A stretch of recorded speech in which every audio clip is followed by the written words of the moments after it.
মুহাম্মদ বিন ওবায়দুল্লাহ হতে বর্ণিত, তিনি বলেন, একদা দ্বিতীয় খলিফা ওমর রাদিয়াল্লাহু তাআলার নিকটে কিছু কাপড় আসলে তিনি সেগুলি হকদারের মাঝে বণ্টন করে দেন।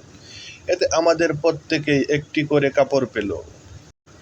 কিন্তু তিনি নিজে দুটি কাপড় দিয়ে তৈরি একটি পোশাক পরিধান করে খুতবা দিতে মিম্বরে আরোহণ করলেন।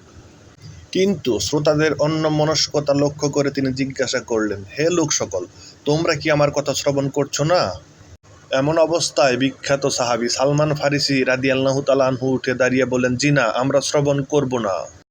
ওমর রাদিয়াল্লাহু তাআলা আনহু বললেন, কেন হে আব্দুল্লাহ? তিনি বললেন, আপনি আমাদেরকে একটি করে কাপড় দিয়েছেন, অথচ আপনি পরিধান করেছেন দুই কাপড়ের বড় পোশাক। ওমর রাদিয়াল্লাহু তাআলা বললেন, ব্যস্ত হও না হে আব্দুল্লাহ। অতঃপর তিনি ছেলে আব্দুল্লাহ বিন ওমর রাদিয়াল্লাহু তাআলার দিকে ইশারা করলেন। তিনি উঠে দাঁড়ালেন। অতঃপর ওমর রাদিয়াল্লাহু তাআলা বললেন, আমি আল্লাহর কসম করে জিজ্ঞেস করছি, আমার পোশাকে যে অতিরিক্ত কাপড় রয়েছে সেটা কি তোমার নয়? আব্দুল্লাহ বিন ওমর রাদিয়াল্লাহু তাআলা বললেন, জি আমার।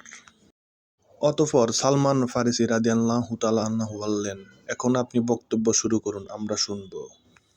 আমাদের ইসলাম ধর্মের জন্য এতটা সুন্দর।